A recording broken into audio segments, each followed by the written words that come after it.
Julho de 1947, Roswell, Novo México. Acredita-se que os destroços encontrados no deserto dos arredores dessa pequena cidade sejam de um OVNI. A pergunta é: os OVNIs existem? A resposta a isso é sim. Durante anos houve muita controvérsia sobre o que realmente aconteceu ali, até que um condecorado ex-oficial da inteligência do Exército fez uma declaração notável. Ele disse que os OVNIs não só existiam, como o exército americano tomou conhecimento de suas tecnologias avançadas. Ele estava convicto porque teve essas tecnologias em mãos e viu corpos de alienígenas da nave caída em Roswell. O corpo do humanoide veio da área de Roswell, onde houve um acidente em 1947. Por que acreditaríamos nele? Pelo homem que ele foi, por seus anos de serviços dedicados aos Estados Unidos e pelo fato de ele ser considerado um dos maiores peritos militares em sua especialidade. Quem é essa pessoa? O que ele fez no passado? Das coisas que ele disse, o que se tornou realidade? O tenente-coronel Philip Corso alegou ter sido responsável por levar a tecnologia alienígena aos laboratórios militares e aos cientistas civis para desenvolver laser, fibra óptica, circuitos integrados, óculos de visão noturna e coletes à prova de balas. Examinamos discos voadores caídos ou abatidos, tentando entender seu funcionamento. Outros não acreditam que a tecnologia alienígena tenha impulsionado o complexo industrial militar. Essa é uma forma peculiar de falta de confiança na genialidade humana. Eu achei que Philip Corso não estava dizendo toda a verdade sobre vários pontos. A história de Philip Corso seria mera fantasia de um ambicioso oficial da inteligência? Ou ela confirmaria que um OVNI caiu em Roswell em 1947 e que isso gerou um programa secreto para incorporar a tecnologia alienígena ao desenvolvimento militar?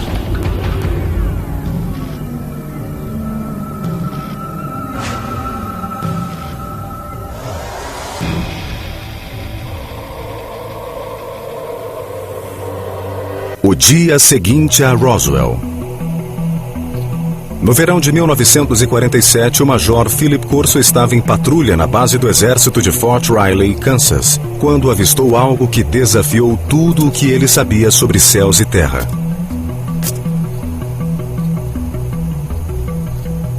Corso era militar de carreira, um respeitado oficial da inteligência e um comandante da artilharia com acesso a armamento nuclear.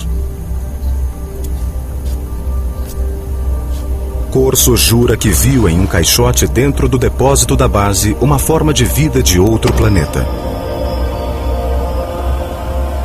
Corso publicaria essa e outras revelações em um livro chamado O Dia Seguinte a Roswell, um best-seller do jornal New York Times, publicado em 1997.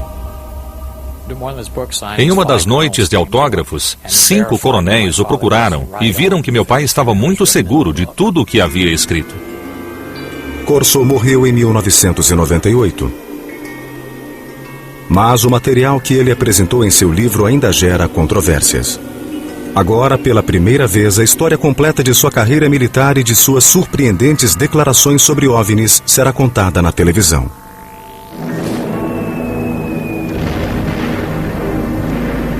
Em 1942, um ano depois do ataque a Pearl Harbor, Philip Corso, originário de uma pequena cidade da Pensilvânia, foi convocado pelo exército. Durante a Segunda Guerra, ele foi treinado como oficial da inteligência. E aos 29 anos, Corso se tornou um caçador de espiões em Roma. Sua missão era localizar e eliminar agentes soviéticos. Uma vez que o exército americano ocupou Roma, ele queria assegurar que o governo do pós-guerra fosse amigo, não um governo comunista. Ele ocupava uma posição de muita autoridade e o homem era considerado como uma estrela em ascensão. Em abril de 1947, Corso voltou aos Estados Unidos para novo treinamento na Escola de Inteligência do Exército em Fort Riley.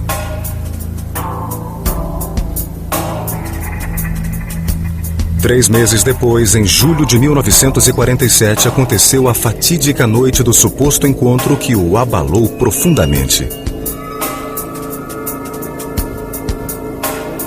Corso tinha 32 anos e o desempenho de seu cargo de oficial incluía a responsabilidade pela segurança da base. Naquela noite, Fort Riley fervilhava com os rumores. 5 caminhões contendo escombros da misteriosa aeronave sinistrada em Roswell, Novo México, haviam chegado à base do Kansas. Corso, experimentado oficial do Exército Secreto, ficou intrigado com o fato. Às 23 horas, ele disse ter entrado no armazém onde estavam guardados os escombros. O guarda de plantão disse a Corso que já havia olhado um dos caixotes recém-chegados e que não conseguia entender o que vira. Corso disse então que ele mesmo iria verificar. Ele viu as caixas, que mais pareciam caixões, mas eram pequenas como caixões de crianças. Para entender melhor, ele se aproximou e removeu a cobertura.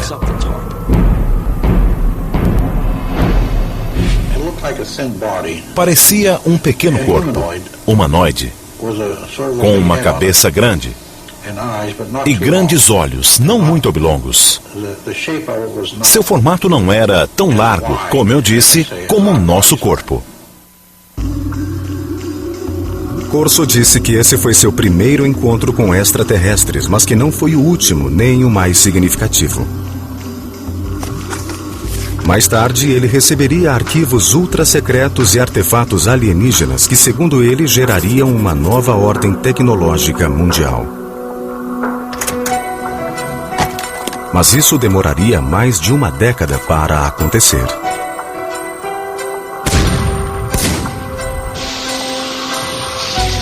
A eclosão da Guerra da Coreia em 1950 deteve as considerações de Philip Corso sobre seres extraterrestres.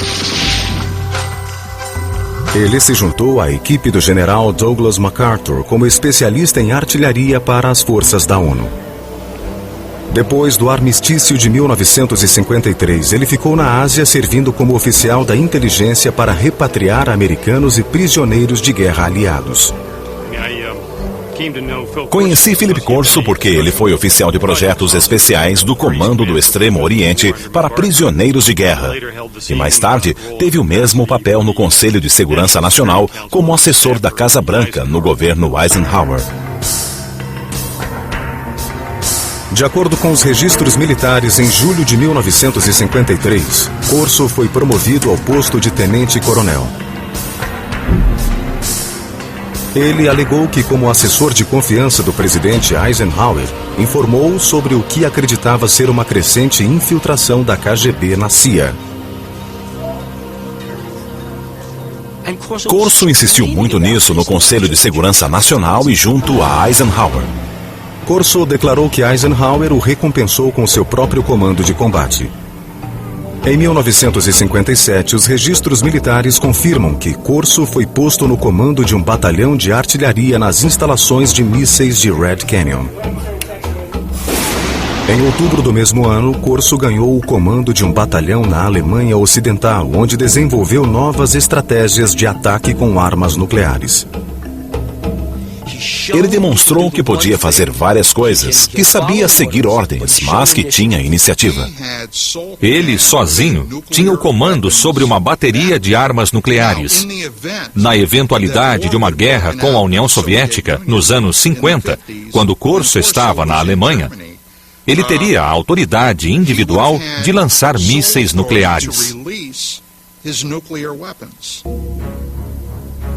Quando Corso voltou da Alemanha, sua carreira mudou drasticamente de direção.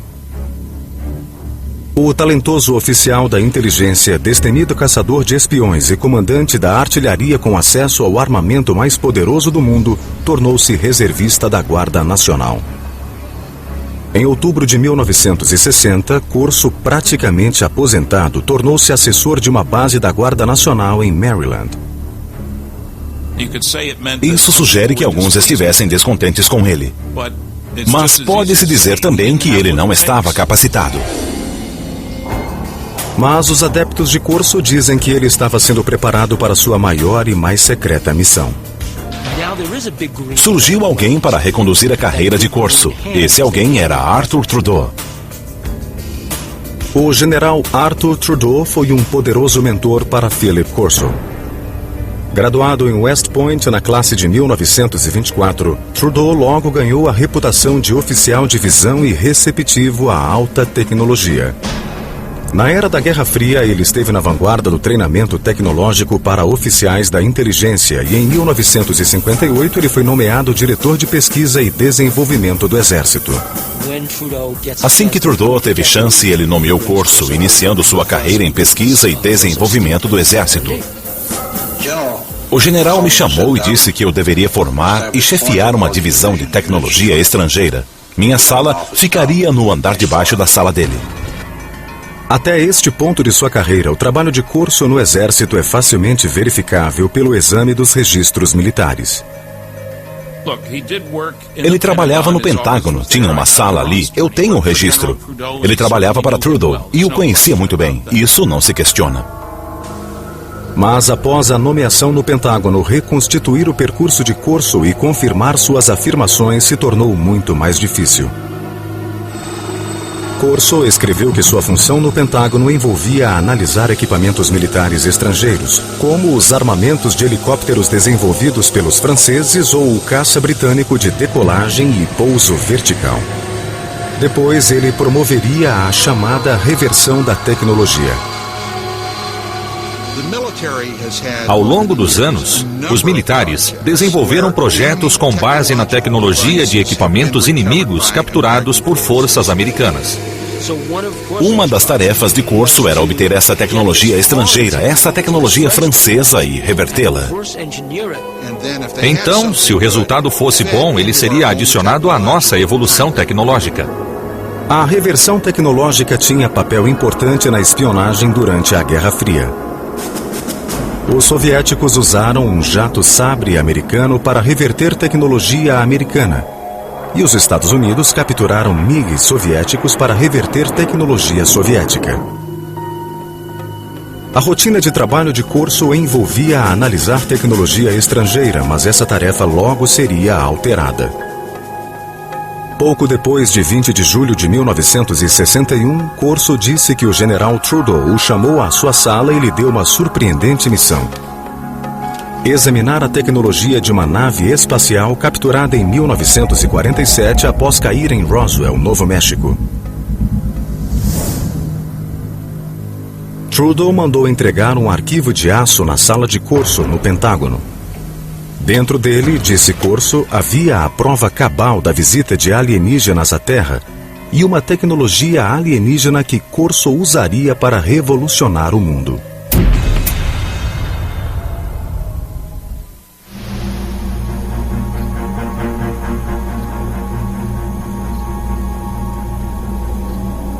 Em 1947, Philip Corso disse ter visto corpos de alienígenas oriundos da queda de um OVNI perto de Roswell, Novo México.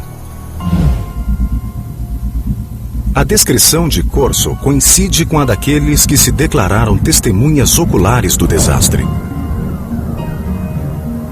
Os alienígenas, segundo essas testemunhas, eram 4 pequenos seres humanoides, com mãos com 4 dedos, pernas e pés finos, uma cabeça desproporcionalmente grande e olhos grandes e amendoados. Essas descrições supostamente apareceram nos documentos secretos preparados pelos investigadores do governo. Até hoje, a autenticidade dos documentos não foi confirmada.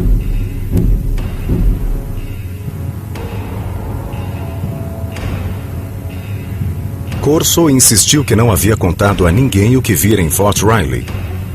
Mas no verão de 1961, o tenente-coronel foi designado a um projeto do Pentágono que o forçaria a recordar sua estranha experiência.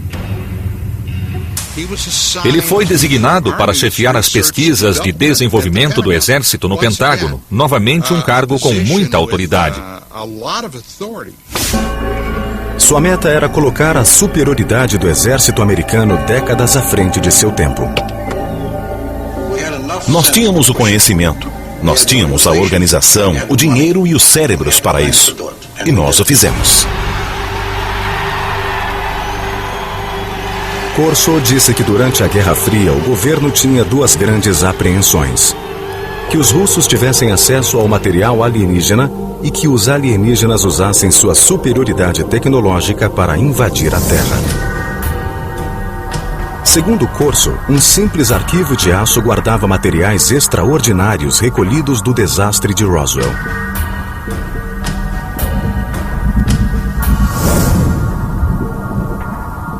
Um pedaço de pano metálico hiperresistente que Corso afirmou ter protegido a tripulação alienígena em sua espaçonave.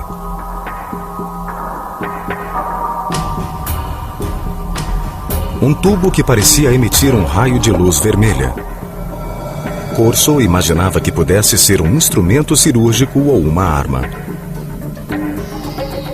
Uma coroa alienígena que, segundo relatórios militares, pode ter sido usada para transmitir pensamentos ou para controlar a espaçonave.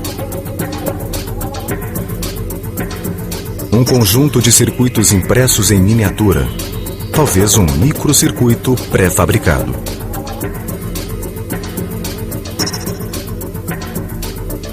Um fio flexível, em cujo interior podia haver transmissão de luz.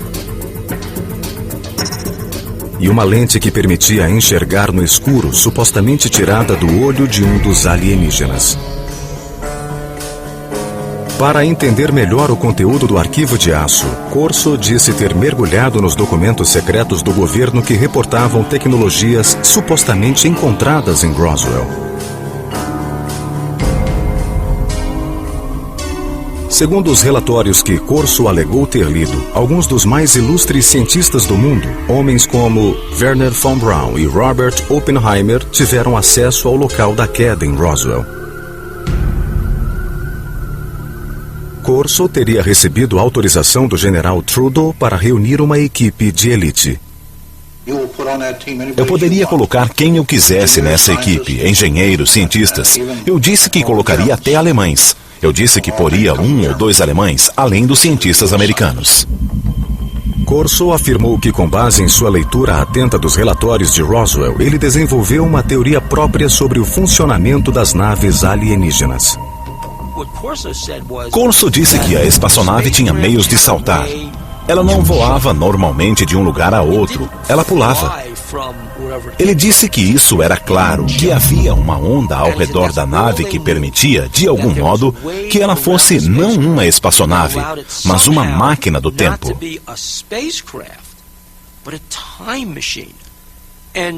A razão disso é que, para viajar às enormes distâncias que a nave viajava, ela devia deixar o que conhecemos em física por contínuo, espaço-tempo. A nave o deixava em um ponto e reaparecia a seguir em outro. As notas pessoais de Corso detalham seus conceitos. Corso especula que a nave era pilotada por uma interface de controle da mente ajustada ao crânio alienígena. Ao comparar a coroa com os desenhos do cérebro dos alienígenas, parece haver pontos de coincidência entre receptores na coroa e partes do cérebro. Com sua pesquisa terminada, Corso se declarou pronto para a próxima fase, a distribuição. Ele passaria a tecnologia alienígena que alega ter recolhido de Roswell a certos fornecedores para seu desenvolvimento. Tentem imaginar o que aconteceria se uma astronave tivesse caído na Terra e contivesse uma tecnologia fabulosa e alguém como Corso a entregasse a laboratórios de pesquisa pedindo que explicassem seu funcionamento. O resultado, segundo Corso, levaria a uma completa reconfiguração das mais avançadas tecnologias do mundo.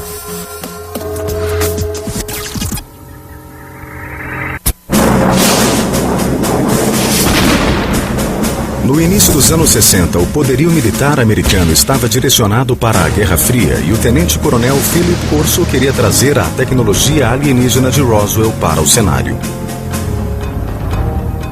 No final do verão de 1961, ele afirmou ter contatado laboratórios militares de pesquisa bélica sobre os artefatos alienígenas. Os laboratórios do Exército também tinham cientistas civis em quem confiavam para lidar com materiais secretos. Phil Corso ficou à vontade em trabalhar com esses laboratórios e com cientistas civis, porque os laboratórios se responsabilizariam por tudo. Havia nos Estados Unidos inúmeros laboratórios de alta tecnologia onde cientistas civis trabalhavam em projetos militares ultra secretos. Los Alamos, que viu nascer o projeto Manhattan, é talvez o mais famoso. Mas em 1961, Fort Belvoir, na Virgínia, trabalhava silenciosamente em um projeto de uma década para desenvolver a chamada visão noturna. Corso afirmou ter sido esse o primeiro laboratório ao qual submeteu a tecnologia alienígena. Para reverter a tecnologia dessas coisas adequadamente, ele não poderia ir a uma oficina qualquer. Ele teve de ir aonde alguém entenderia aquela tecnologia.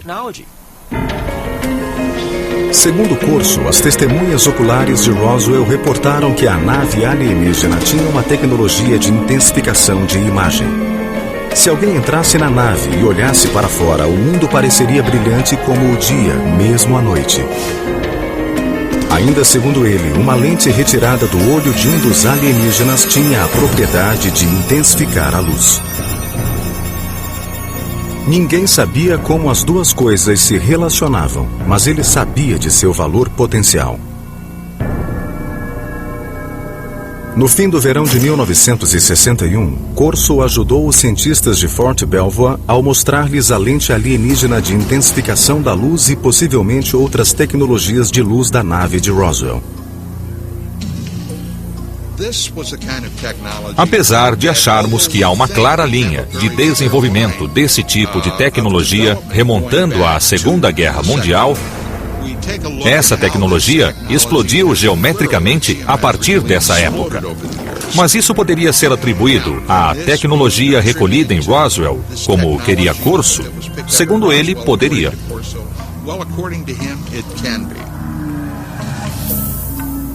Corso admitiu não ter sido capaz de desenvolver a interface de controle da mente dos alienígenas. A teoria dele é que ela funcionava somente no cérebro deles. Mas esse revés momentâneo, disse ele, não impediu o desenvolvimento de outro artefato de Roswell, um circuito impresso de desenho misterioso. Nós obtivemos também um chip calcinado pequeno, talvez de 2 centímetros quadrados, com 2 fios que saíam e outra pequena incisão com fios. Isso veio de Roswell.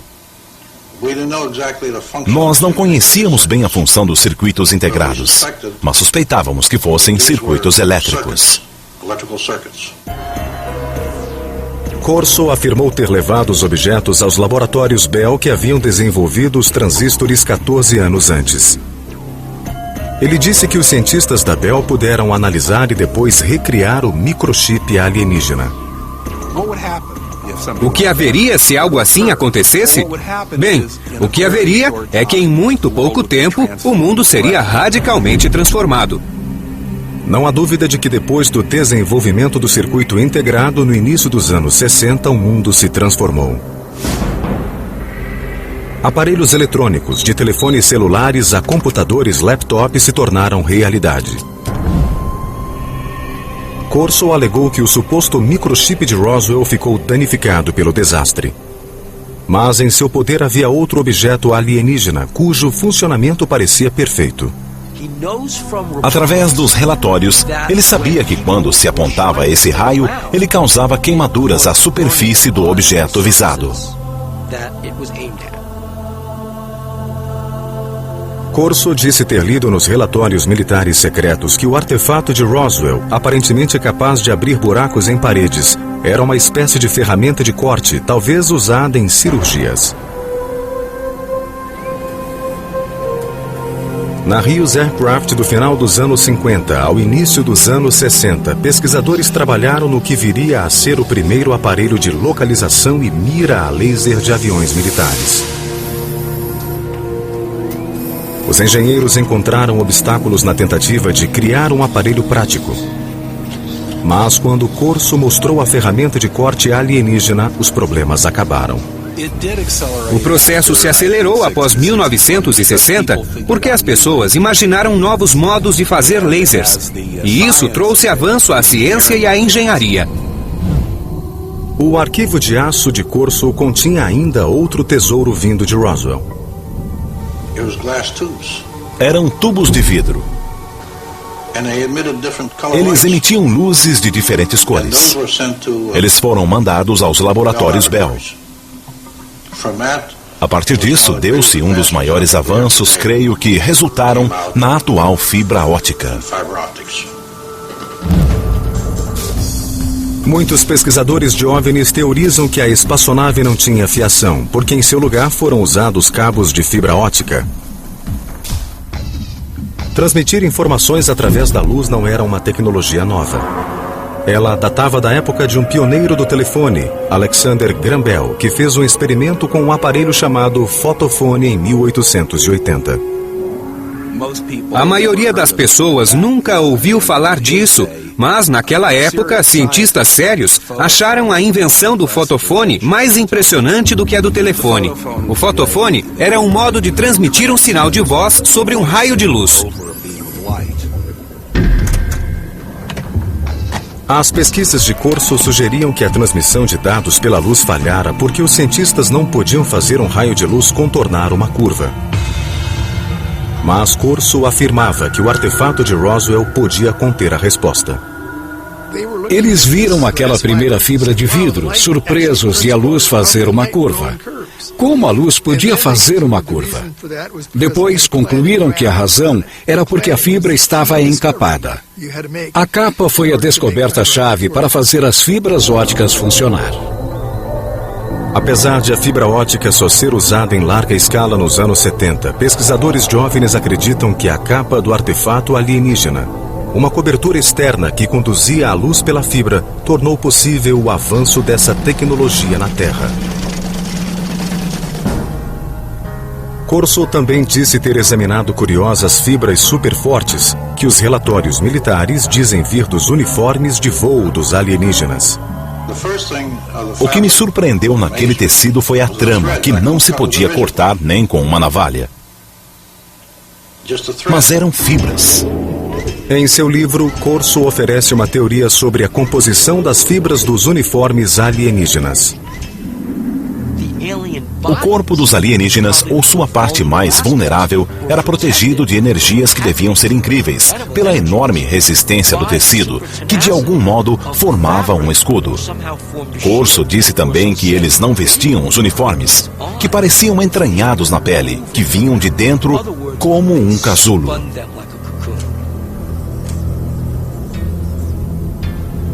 Segundo Corso, ele se perguntou se essas superfibras poderiam se transformar em um escudo à prova de balas para uso policial e militar. Corso disse que o exército tentou levar o tecido à Universidade do Colorado para tentar reproduzir essa tecnologia. Os anos 60 viram grandes avanços em tecidos hiperresistentes com a tecnologia dos polímeros, um tipo de molécula que Corso disse estar presente no tecido alienígena. Em 1965 foi inventado o Kevlar, tecido que seria usado em coletes à prova de bala.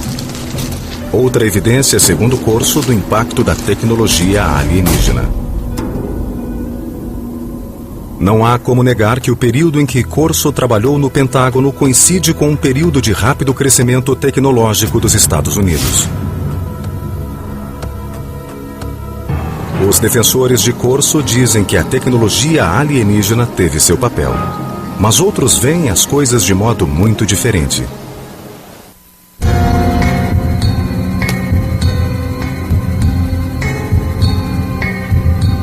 Em seu best-seller, O Dia Depois de Roswell, o tenente-coronel Philip Corso afirmou que a tecnologia alienígena obtida em Roswell foi por ele introduzida na agenda tecnológica do exército americano.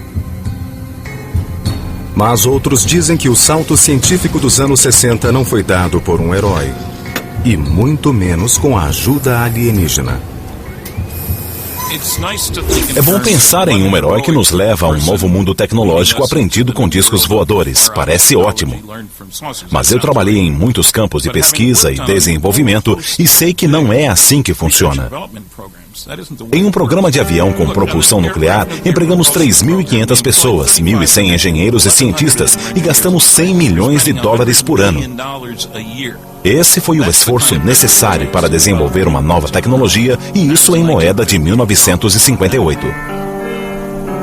Corso disse que o laser saltou da teoria à prática depois que cientistas examinaram um apetrecho encontrado nos destroços de Roswell. Mas para historiadores científicos isso é ficção científica. O laser é um bom exemplo de uma invenção que não teve um só momento de eureka, onde alguém tem uma súbita inspiração brilhante, sai correndo para o laboratório e 15 minutos depois volta com uma invenção, um laser.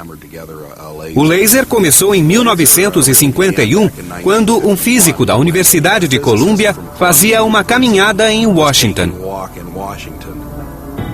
Esse físico era Charles Townes. Me levantei cedo, preocupado, pensando em por que não tínhamos chegado a nada. Bem antes do café, saí e fui caminhar pelo parque. De repente, pensei, nós podemos ter um conjunto de moléculas em supermovimento pelo excesso de energia. Escrevi os números para ver como eu poderia fazer isso oscilar. Ele levou 2 anos e $50 mil de financiamento do governo antes de aparecer com o primeiríssimo laser de micro-ondas, que mal funcionava. O primeiro aparelho de laser usava micro-ondas e não luz. A versão que emitia luz só funcionou em 1960, 9 anos depois de o professor Townes escrever suas notas. Isso não foi um salto com a ajuda de alienígenas. Não, alienígenas não tiveram nada a ver com a tecnologia do laser. E que eu saiba, até agora, alienígenas não nos trouxeram novas informações. O desenvolvimento do laser foi lento e gradual, mas o do circuito integrado foi muito rápido. Os maiores progressos, no entanto, foram feitos pelos cientistas muito depois de Corso se aposentar. O real avanço aconteceu em 1971, quando um homem chamado Ted Hoff concebeu a ideia de colocar um microprocessador inteiro sobre uma peça de silicone, um computador em um chip. Basicamente, o que acontece em um circuito integrado é que se controla o fluxo de elétrons ou, em alguns casos, a ausência de elétrons.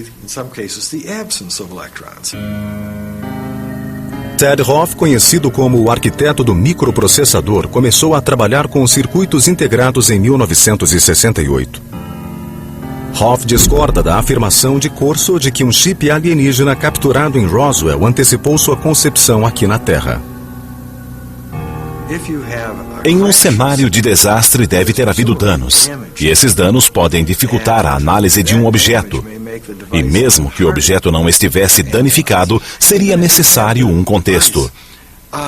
Se você tivesse visto o objeto naquele tempo, mas não tivesse um contexto para ele, ou seja, se não soubesse para que serve, haveria pouca chance de entendê-lo. Hoff também disse que para reverter a tecnologia de um circuito integrado em 1961, como disse Corso, seria necessário ter um microscópio eletrônico que só foi inventado em 1966. Mesmo usando equipamentos de hoje, a resolução de objetos vistos por um microscópio óptico comum não permite que ele seja revelado. É preciso usar algo mais sofisticado. Eu não acho que naquele tempo alguém pudesse entender do que se tratava. Philip Corso também declarou que o cabo de fibra óptica alienígena inspirou os cientistas. Mas historiadores científicos não apoiam a afirmação porque a fibra óptica exigiu uma convergência de tecnologias que ocorreram em décadas de desenvolvimento. A ideia se tornou interessante em 1965, quando os lasers já estavam disponíveis e as pessoas perceberam que haveria uso comercial para as fibras ópticas. Então, logo depois, o projeto foi abordado por 3 cientistas inventores da Corning e produziram uma bem-sucedida fibra óptica em 1970. A luz altamente direcional de um laser aumentou a força do sinal. A equipe de pesquisadores da Corning Glass criou uma forma de sílica fundida. Esse material de vidro super puro foi capaz de levar 65.000 vezes mais informação do que um fio de cobre. Isso tornou a fibra óptica comercialmente viável 10 anos depois que Corso alegou ter acelerado a tecnologia. Esse foi o grande feito de Don Keck, de Peter Schultz e de Bob Maurer, quando estavam na Corning, ou seja, criar um modo completamente novo de fazer vidro.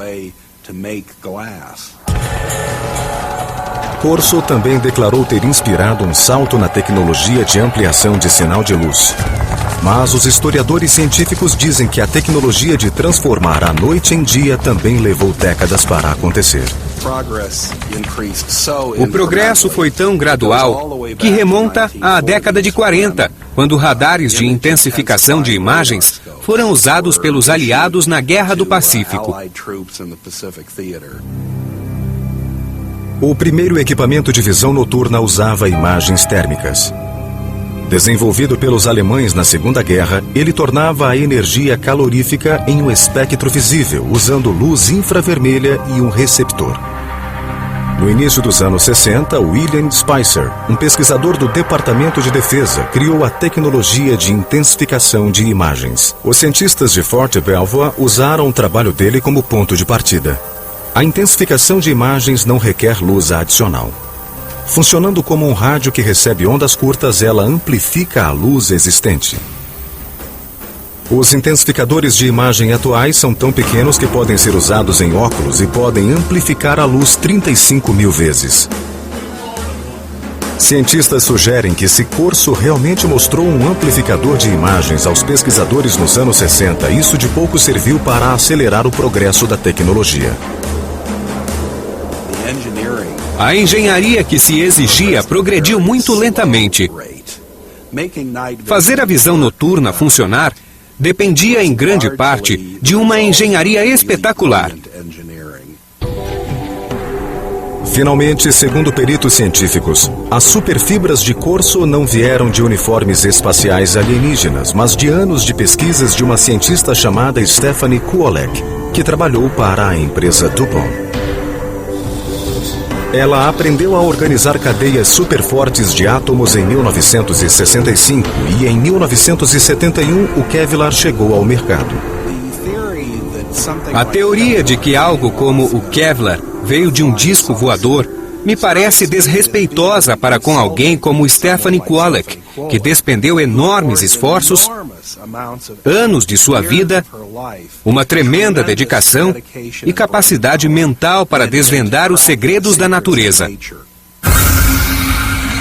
No entanto, alguns céticos insistem que o tenente-coronel Corso simplesmente não tinha a bagagem técnica para conduzir um programa de engenharia reversa. Eu li algo que ele escrevera anos antes e achei muito pouco técnico.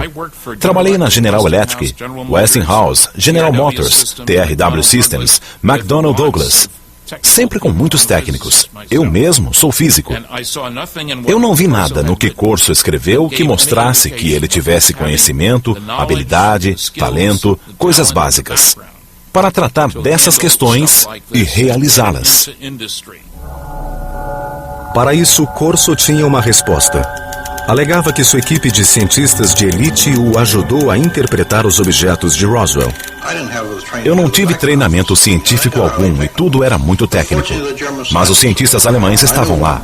Eu conhecia von Braun e Hermann Oberth, que era um dos que diziam que nós fomos ajudados, mas não podíamos dizer nada para proteger o orçamento e a organização.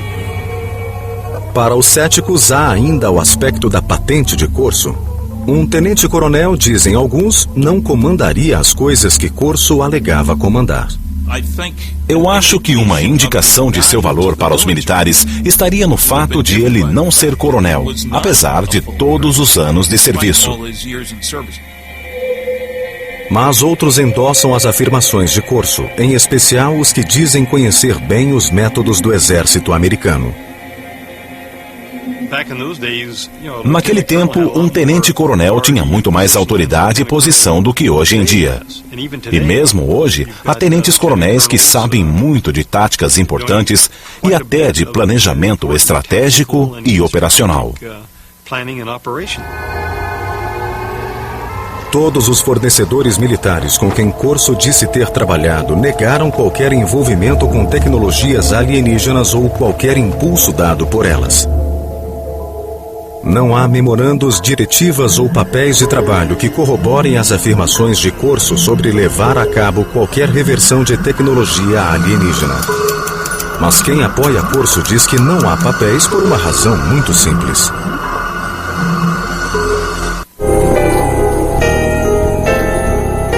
Há um claro consenso entre os que creem que uma nave alienígena caiu em Roswell. O governo americano sistematicamente suprimiu a verdade.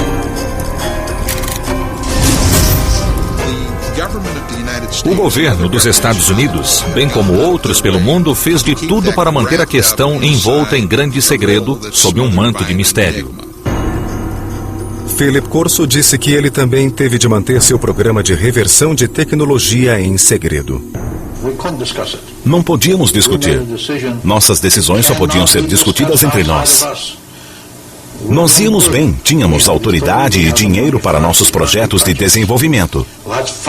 Então nos mantivemos assim, sem nos envolver na discussão de se eles existem ou não. Quanto à contribuição de Corso ao avanço da ciência, os céticos dizem que a tecnologia que ele disse ter impulsionado teria emergido de qualquer modo. Como prova, eles oferecem a coroa de controle da mente, uma tecnologia alienígena cujo desenvolvimento Corso não reclama para si. Hoje ela está perto de se tornar realidade sem sua ajuda. Desde os anos 70, cientistas fazem experimentos usando leituras de eletroencefalogramas para dar feedback e propor mudanças de comportamento. Hoje já se podem usar jogos de feedback de eletroencefalograma para controlar condições neurológicas. Mas a tecnologia de controle da mente já avançou para além desse ponto.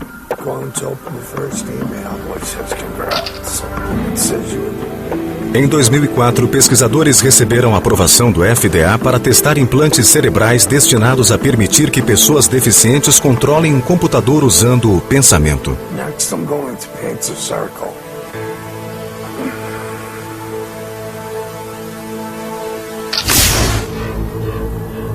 Pesquisadores de OVNIs dizem que o segredo imposto pelos governos pode obscurecer para sempre os fatos de Roswell. E, portanto, obscurecer a verdade sobre o fato de a tecnologia alienígena ter contribuído ou não no papel do desenvolvimento de fibra óptica, de tecidos hiperresistentes, lasers, circuitos integrados ou intensificadores de imagens.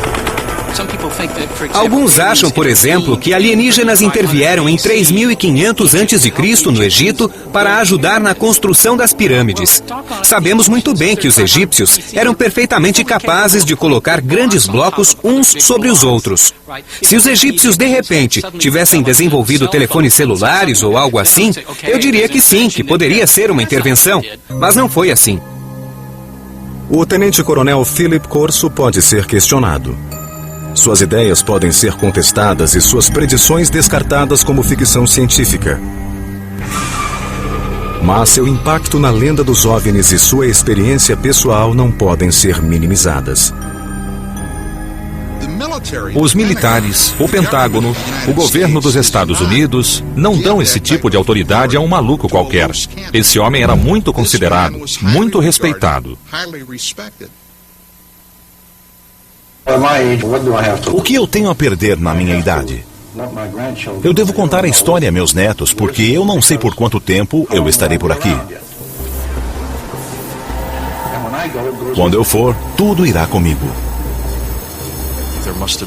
Deve ter havido muitas ocasiões, muitos dias, em que Philip Corso se perguntou: por que eu? Por que eu tenho essas informações?